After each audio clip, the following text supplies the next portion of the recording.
ఈ దినం పరిశుద్ధ దినం ప్రభువైన యేసుక్రీస్తు వారి మరణ ప్రధాన దినం. ఆయన మరణాన్ని తలపోసుకుంటూ సమస్త మానవాళికి మరణము లేకుండా చేశారని, ఆయన మరణించి సమాధి చేయబడి తిరిగి లేచిన దినం ఆదివారము పెందలకాడే ఆ స్త్రీలు లేచి ప్రభు అయిన యేసును సమాధిలో ఎదుగడానికి వెళ్తే అక్కడున్న దేవదూతలు ఏం చెప్తాయి? ఆయన లేచి ఉన్నాడు, ఆయన మరణాన్ని జయించిన దినం, మరణ పునరుద్ధాన దినం. మరణంలో ఆయన మరణానికి వెలకట్టలేని మరణ పునరుద్ధాన దినం. ఈ లోకంలో పుట్టిన ప్రతి వ్యక్తి మరణించవలసిందే.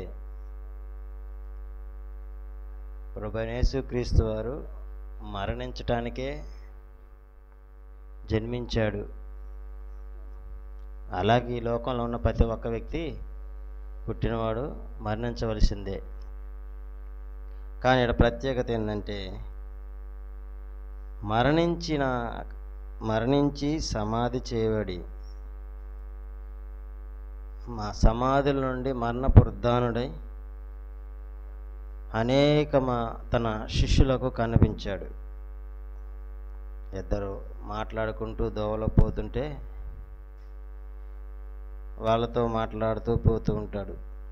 అప్పుడు ఆయన వాళ్ళకి వాక్యం అయితే చూపిగానే వాళ్ళు ఆశ్చర్యపోయి చూసేకి ఆయన అక్కడి నుంచి మాయమవుతాడు. అంటే ఆయన మరణించటంతో ఆగిపోవాల. మరణ పునరుద్ధానుడై మరణాన్ని జయించి మనకున్న మరణాన్ని ఆయన తప్పించిన మరణ పునరుద్ధాన దినము కనుక మరణ పునరుద్ధానాన్ని తలంచుకుంటూ ఆయన చేసిన బలియాగాన్ని తలపోసుకుంటూ ఆయన ఆత్మతో సత్యంతో ఆరాధించే దినం. ఈ ఒక్కరోజు మాత్రమే మనం ఆయనకు స్తోత్రాలు చెల్లిస్తూ స్తుతిస్తూ ఆరాధిస్తున్నాము తండ్రి అంటాం. మిగతా సందర్భాల్లో స్తోత్రాలు చెల్లిస్తాం, మిగతా సందర్భాల్లో విజ్ఞాపనలు ప్రార్థన చేస్తాం. కానీ ఈ ఒక్క దినం మాత్రమే స్తుతించి ఆరాధిస్తున్నాము తండ్రి అని పలుకుతున్నాం. ఇది ఆరాధన దినానికి ఆయన బలియాగాన్ని తలంచుకుందాం. సరే, హెబ్రీయులకు రాసిన పత్రిక 10వ అధ్యాయంలో కొన్ని వచనాలు చదువుకుందాం. ఈ వచనాలు చదువుకొని వాక్య ప్రకారం ఆయన్ని ఆత్మతో సత్యంతో వాక్యపూర్వకంగా ఆరాధన చేద్దాం. హెబ్రీయులకు రాసిన పత్రిక 10వ అధ్యాయం 4వ వచనం. ఏలయనగా ఎడ్ల యొక్కయు మేకల యొక్కయు రక్తము పాపములను తీసివేయుట అసాధ్యము.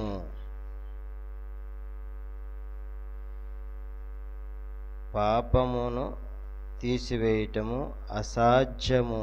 ఎప్పుడు? ధర్మశాస్త్ర గ్రంథంలో పాప ప్రాయశ్చిత్తం నిమిత్తము, పాప పరిహార నిమిత్తము రక్త ప్రోక్షణ జరగవలసి ఉన్నది. ఒక ప్రాణము అర్పించాలి. ఆ పాపం అనే మురికిని శుద్ధి చేయటానికి బలిపీఠం మీద రక్తాన్ని ఆ హోమం మీద ఇస్తే ఆ రక్తము ఆ అగ్నిగంధకం లేగది కాలి ఆ రక్తము ఇంపైనదిగా దేవుడు అంగీకరిస్తే ఆ పాపముకు పరిహారము జరగాలని ధర్మశాస్త్రంలో ఉన్నది. అయితే ఆ ఎడ్ల యొక్కయు కోళ్ళ యొక్కయు ఇక్కడిదే ఉంది 4వ వచనంలో. ఏలయనగా ఎడ్ల యొక్కయు మేకల యొక్క రక్తము పాపములను తీసివేయట అసాధ్యము. పాపము తీసివేయటానికి రక్త ప్రోక్షణ జరగవలను. అయితే అది ఎడ్ల యొక్కయు అంటే పశువుల యొక్క రక్తము ద్వారా పాపము తీసివేయట అసాధ్యము అంటూ, కాబట్టి ఆయన ఈ లోకమందు ప్రవేశించినప్పుడు ఎలాగూ చెప్పుచున్నాడు. ఏమంది? బలియు అర్పణను నీవు కోరలేదు కానీ నాకు ఒక శరీరం అమర్చితివి. పూర్ణ హోమములను పాప పరిహారార్థ బలు నీకు ఇష్టమైనవి కావు. ఏమంటే ఆయనకి ఇష్టమైనవి కాదు. పాప పరిహార నిమిత్తము జరగవలసిన బలిలు ఆయనకి ఇష్టము కాదు. ఎడ్ల యొక్కయు రక్తము, ఎడ్లను పశువులను బలించుట, బలి అర్పణ నచ్చుట ఆయనకి ఇష్టమైనది కాదు. ఆయనకి పూర్ణ హృదయంతో పూర్ణ ఆత్మతో ఆయన్ని ప్రేమించుట, ఆయన ఆరాధించుట ఆయనకి ఇష్టమై ఉన్నది. అంటే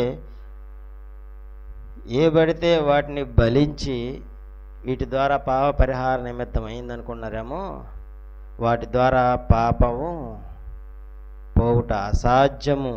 అందుకే మత్తయి సువార్త 20వ అధ్యాయం చూడండి ఒకసారి.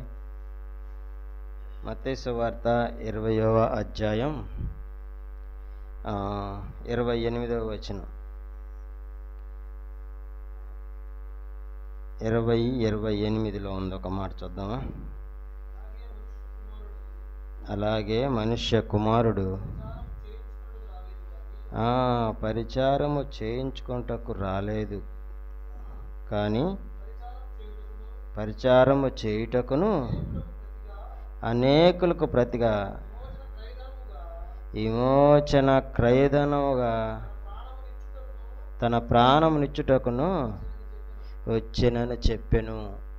ఎడ్ల యొక్కయు కోళ్ళ యొక్కయు పశువుల యొక్క రక్తము ద్వారా పాపము పోవుట అసాధ్యము కనుక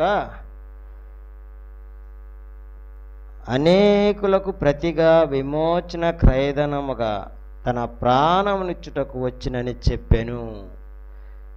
ప్రతి వ్యక్తి యొక్క పాపము ప్రాయశ్చిత్తం అవ్వాలంటే బలులు అర్పించటము కాదు అని ఇక్కడ ఏమంటున్నాడంటే, ఆయన మన ప్రభువైన యేసుక్రీస్తు వారు మనిషి కుమారుడు పరిచారము చేయించుకున్నటకు రాలేదు, కానీ పరిచారము చేయుటకును అనేకులకు ప్రతిగా విమోచన క్రయధనముగా, అనేకుల ప్రతిగా. ఈ లోకంలో పాపము ద్వారా వచ్చే జీతము మరణము ఎవరికైతే ఉన్నదో ఆ మరణానికి ఛాయలో ఉన్నవారు, అందుకే ప్రతిగా వారందరికీ విమోచన క్రయధనముగా తన ప్రాణమునిచ్చుటకు వచ్చాడు. ఆయన ఒక జంతువును, ఒక పశువును, ఎడ్లను, కోళ్లను, మేకలను బలించడం ద్వారా సంపూర్ణమైన పాప క్షమాపణ, పాప విమోచన లేదని ఆ ప్రభువైన యేసుక్రీస్తు వారు పరిశుద్ధ దేవదూతలచే యెషయా గ్రంథం 6వ అధ్యాయం 1 నుంచి చూస్తే ఆ సెరూపులే, ఆ మహాదేవదూతలే ఆయన ముఖాన్ని చూడలేక 2 కళ్ళతో వాటి ముఖాన్ని కప్పుకున్నాయి. 2 రెక్కలు అంటే 2 రెక్కలు తన ముఖాన్ని కప్పుకున్నాయి. 2 రెక్కలు ఆయన వాటి కాళ్ళకు కప్పుకొని 2 రెక్కలతో ఎగురుతూ సైన్యములకు అధిపతియగు యెహోవా పరిశుద్ధుడు పరిశుద్ధుడు పరిశుద్ధుడు అని అవి స్తుతిస్తూ కీర్తి గానాలు చేస్తుంటే ఆ ప్రాంతమంతా, ఆ గృహముల యొక్క ఆ కమ్మెలు కదులుతున్నాయి కంఠస్వరాలకు, అవి స్తుతులు అర్పిస్తున్నాయి దేవుణ్ణి. అలాంటి పరిశుద్ధుడైన దేవుడు మనందరి పాప విమోచన కొరకు ప్రతిగా క్రయధనముగా ప్రాణమిచ్చుటకు ఆయన ఈ లోకముకు వచ్చాడు. ఏ ఎడ్లు పశువులతో పాప విమోచన జరగదని, అసాధ్యమని ఆయన ప్రాణము పెట్టి, ఒక వదకదేబడిన గొర్రె వలె, వదకదేబడిన గొర్రెని ఏ విధంగా అయితే వధించబడే విధంగా మన ప్రభు అయిన యేసుక్రీస్తు వారు తన ప్రాణము పెట్టుటకు ఈ లోకముకు వచ్చాడు. మన ప్రాణమును ఆ పాతాళంలో అగ్నిగుండంలో మనం పడిపోవటగా ఆయన ఇష్టపడక మనల్ని విడుదల చేయుట కొరకు, విమోచించుట కొరకు అనేకుల ప్రతిగా ఏముంది, విమోచన క్రయధనముగా తన ప్రాణమిచ్చుటకు వచ్చినని చెప్పిన ఆయనే చెబుతున్నాడు, నేను మీకోసం మీ ప్రాణం పెట్టు కొరకు వచ్చానని. ఆ జంతువులు ప్రాణము తీయట ద్వారా సంపూర్ణమైన సిద్ధి లేదని, సమాప్తమాయెను. ఆయన సిలువలో మరణించే సమయంలో సంపూర్ణంగా సమాప్తమైనను, సమానార్థమైనదని ఆయన సిలువలో ప్రాణం విడిచాడు. మన పాపముల నిమిత్తము మనకు ప్రాణము విడవలసి ఉండగా, మనము మరణించవలసి ఉండగా, మనకి బదులుగా మన తరపున, మనమైతే అగ్నిగుండములో అగ్ని ఆరదు, పురుగు చావదు, నిత్యము అగ్నిలో అల్లాడుచూ ఉండాల్సిన స్థితి మనదై ఉండగా, ఆ స్థితి నుండి ప్రభువైన యేసుక్రీస్తు వారు మన విడుదల చేటుకు ఆ పరలోకము నుండి భూమికి భూలోకానికి కన్య గర్భమున దిగివచ్చి 33.5 సంవత్సరాల యవ్వన వయసులో యుక్త కాలమైన భక్తిహీనులమైన మన పాపులమైన అపవిత్రమైన మన కోసం తన ప్రాణాన్ని పెట్టాడు. ప్రాణం ఇచ్చుటకు వచ్చాడు, ప్రాణం ఇచ్చాడు, మరణించాడు కలవరి శిలువలో. మత్తయి సువార్త 26వ అధ్యాయం ఒకసారి చూద్దాం. మత్తయి సువార్త 26వ అధ్యాయం 28వ వచనంలో, ఇది నా రక్తము అనగా పాప క్షమాపణ నిమిత్తము అనేకుల కొరకు చిందించబడుతున్న నిబంధన రక్తం. చాలు, ఇది నా రక్తము. ఈ పాత్రలో ఉన్నది ఇది ఆయన రక్తము. అనేకుల పాప విమోచన క్రయధనంగా తన ప్రాణం ఇచ్చుటకు వచ్చాడు. ఆయన కల్వరి శిలువలో కాచబడిన రక్తము ఈ పాత్రలో ఉన్నదని ఆయన మనకు సెలవిస్తూ, ఇది ఆయన రక్తము. ఆఖరి బొట్టు వరకు ఆయన రక్తశిత్రుడై రక్తం ముద్దగా మార్చబడ్డాడు. మాంసం ముద్దగా, రక్తం ముద్దగా మార్చబడి సిలువలో సతమతం అవుతున్నాడు, సిలువలో అల్లాడుతూ ఉన్నాడు. ఇది ఆయన రక్తము. ఆయన మన కోసము కాచబడిన రక్తము. మన పాపము, మన అపవిత్రత అనే మురికి మరణానికి శుద్ధి చేయట కొరకు పరలోకం నుండి దిగివచ్చి ఆ పరిశుద్ధ రక్తం ద్వారా ఆయన అంగీకరించిన వారు, ఆయన నమ్మిన వారికి ఆయన పరిశుద్ధ రక్తం ద్వారా పాప మురికిని శుద్ధి చేయబడింది, విమోచించబడింది. అందుకే ఏమన్నాడు, ఇది నా రక్తము అనగా పాప క్షమాపణ నిమిత్తము అనేకుల కొరకు చిందించబడుతున్న నిబంధన రక్తము. అది ఇంకా చిందించబడలేదు కాబట్టి చిందించబడుతున్నా. ఆయన మనందరి కోసం, ఆయన మన పాపముల కోసం ఆయన రక్తాన్ని చిందించాడు. మన పాపముల కొరకు ఆయన ప్రాణము పెట్టాడంటే ప్రాణానికి ప్రత్యేకమైన రక్తము ఆయన మన కోసము ఆఖరి బొట్టు వరకు సిలువలో కాచాడు, తన ప్రాణాన్ని విడిచాడు.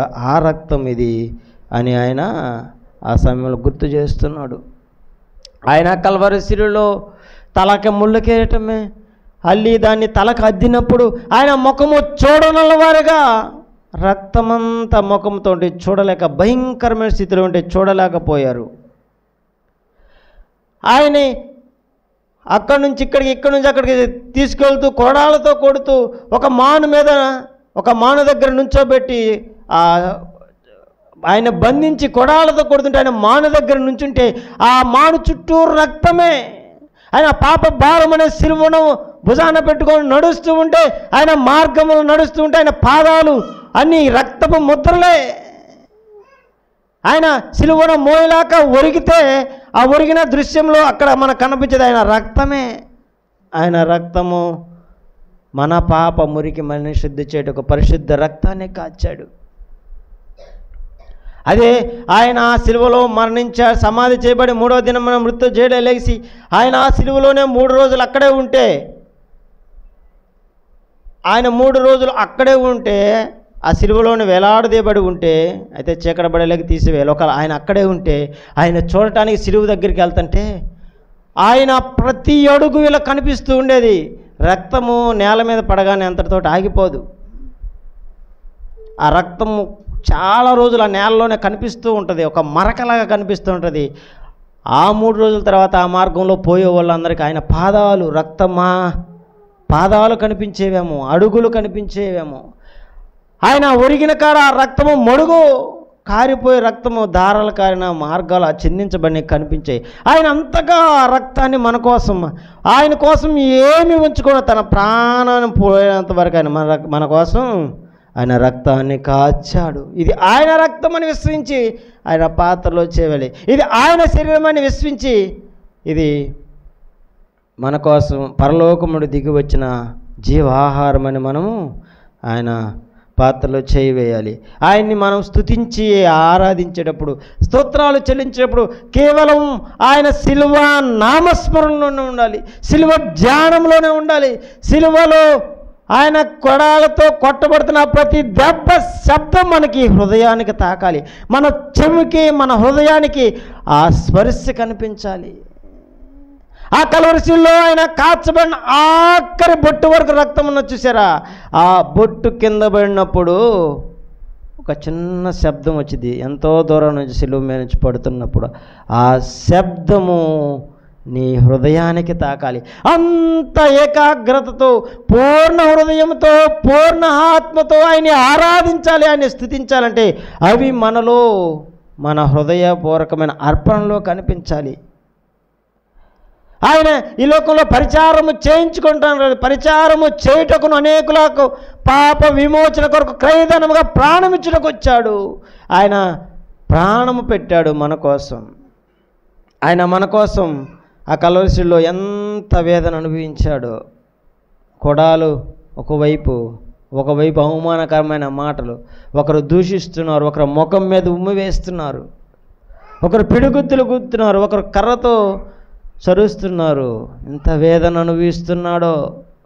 ఆ కల్వరిశిలో ఎంతగా వేదన అనుభవించాడో. బలియాగము, బలి అనగా ఒక వదకదేబడిన గొర్రెను, ఆ పశువును తెచ్చి ఆ బలిపీఠం మీద పెట్టి శిరశ్ఛేదనం అంటే తలని శరీరానికి వేరు చేసి పక్కన పడేస్తారు. ఆ జంతువు ఏదైనా చనిపోయింది, అయిపోయింది, బలి అయిపోయింది. కానీ ఆయన ప్రభు అయిన యేసుక్రీస్తు వారు అలా ప్రాణమించలా. ఆయన బ్రతికుండగానే, ప్రాణం ఉండగానే ఒక పక్క కొడాల దెబ్బలు ఆయన్ని, ఒక పక్క పాప భారమైన సిలువను ఆయన పోస్తూ ఎంత వేదన అనుభవించాడో. నరక యాతన, మనము అగ్నిగుండములో అనుభవించవలసిన, మనం నిత్యము నరకములో అంటే మరణించకుండా నరకములో ఎలాగో అగ్నిలో అల్లాడుతూ ఉంటామో అంతకన్నా ఘోరమైన సిలువను ఆయన మన కోసం, ప్రాణం పెట్ట కోసం, మన కోసం ఆ సిలువలో భరించాడు. ఒక్కసారిగా ఖండన చేసి బలి అర్పణ అయిపోయింది అనుకో, ఆయన ఒక్కసారే మన కోసం మరణించాడు. ఆయన ఒక్కడగా మన కోసం మరణించాడు. ఆ ప్రభువును మనము తలంచుకోవటమే ఆయన స్తుతించటం, ఆరాధించటం. ఆయన్ని మనము జ్ఞాపకం చేసుకోవాలి. ఇది నా శరీరము, ఇది నా రక్తము, దీన్ని చేయనప్పుడు నన్ను జ్ఞాపకం చేసుకొని అన్నాడు. ఆయన జ్ఞాపకం చేసుకునే స్తుతించి ఆరాధించే దినం ఆయన మరణ పునరుద్ధాన దినం. మరణాన్ని జయించి మరణ పునరుద్ధానుడై పరలోకమునకు ఆరోహణపై మన కోసం విజ్ఞాపన చేస్తున్నాడు. ఆయన ప్రాణము పెట్టాడు మన కోసం. మనము మరణించవలసి ఉండగా మనకు బదులుగా ఆయన మరణించి ఆ కల్వరిశిలో మరణించి సమాధి చేయబడి మూడవ నాడు మృత్యుంజయుడై పరలోకమునకు ఆరోహణపై తండ్రి కుడి పార్శ్వ నుండి విజ్ఞాపన చేస్తున్నాడు. ఆయన విజ్ఞాపన చేస్తున్నాడు, మన కోసం పరలోకంలో స్థలము సిద్ధపరుస్తున్నాడు. అయితే ఆయన అయితే అంతా చేసాడు, అయిపోయింది. కానీ మనల్ని కోరుతున్నది ఏం కోరుతున్నాడు? ఆయన బలి కోరటల్లా ఏం కోరుతున్నాడు? విరిగి నలిగిన మనస్సే నాకిష్టము, నలిగిన హృదయమే నాకిష్టము. ఆయన కోరుతున్నది నీ హృదయపూర్వక అర్పణలు, నిన్ను నీవుగా ఆయనకి సమర్పించుకోవటమే. నిన్నుగా దేవుని కోసం ఏమి నీ హృదయాన్ని అర్పించాలి. నేను పరిశుద్ధుని గనుక మీరు పరిశుద్ధులై ఉండండు. అలాంటి పరిశుద్ధులుగా ఆయన సన్నిధికి రావటమే ఆయన కోరుతున్న. విరిగి నలిగిన మనస్సుతో గత జీవితాన్ని తీసివేసి నూతన హృదయంతో, పరిశుద్ధమైన హృదయంతో. హేబేలు అయితే మరణించాడు, కానీ ఆయన రక్తము, ఆయన ఘోష దేవుని విన్నవాడుగా ఉన్నాడు.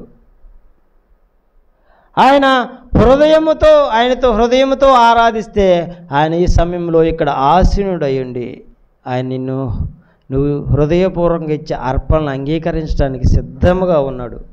అలాంటి అర్పణలు ఆయన కోరుతున్నాడు. అలాంటి అర్పణలు నీ హృదయపూర్వకమైన వాక్యపరమైన సిద్ధపాటు కలిగిన పరిశుద్ధమైన పవిత్రమైన కలంకము కల్మషము లేని విధమైన హృదయాన్ని ఆయన కోరుకుంటున్నాడు. ఆయన పరిశుద్ధుడైన దేవుడు మనల్ని కూడా పరిశుద్ధంగా ఉన్న కనుక ఇది ఆయన రక్తము, ఇది ఆయన శరీరం అని మనం వివేచించాలి, జ్ఞానం కలిగి ఉండాలి. ఇది లోకంలో వచ్చినది, తయారు చేసినది అనుకోకుండా ఇది ఆయన శరీరము. పితరులు పరలోకం నుండి వచ్చిన మన్నాను తిని చనిపోయినట్టు కాదు, ఇది నిత్య జీవమునిచ్చేది, జీవాహారము, నేనే జీవాహారము అంటున్నాడు.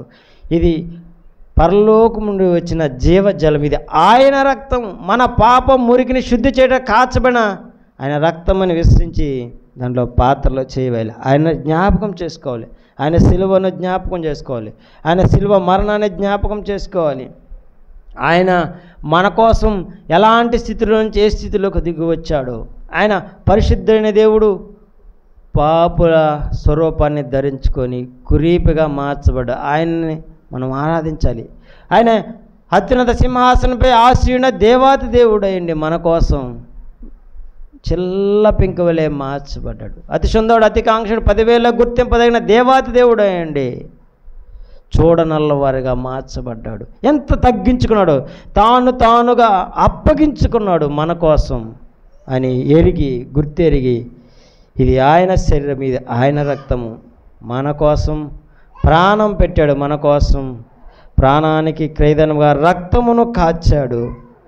ఆ రక్తము ఈ పాత్రలోనిది ద్రాక్షారసముగా ఉన్నదని విశ్వసించి ఇది ఆయన శరీరము, ముళ్ళ కిరీటము, కొడాల దెబ్బలు, అది ఆయన శరీరం మన కోసం ఆయన అర్పించాడని, అది ఆయన శరీరం మన కోసం విరచబడినదని విశ్వసించి ఇది ఆయన శరీరం, ఇది ఆయన రక్తము, పరలోకమును దిగి వచ్చిన జీవాహారము జీవజలము విశ్వసించి వీటిని భుజించి వీటిని ఆహారంగా పానంగా పుచ్చుకుంట ద్వారా మనకు విడుదల విమోచన పరలోకములో స్థలం ఉందని విశ్వసించి ఆ పాత్రలో చేయవేలని ప్రభు మనతో మాట్లాడుతున్నాడు.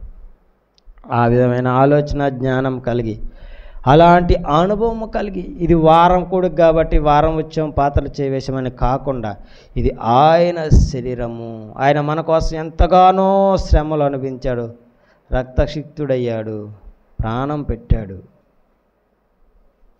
ప్రాణం పెట్టినంత పెట్టాడు, మరణాన్ని జయించాడు, మరణపుడుతాడు. ఆయన లేచి ఉన్న దినం కనుక ఆయన లేచాడు కనుక మనల్ని కూడా లేపుతాడు. ఆయన ఎందు ఉండవాడు, ఆయన మన ఎందు ఉంటాడు.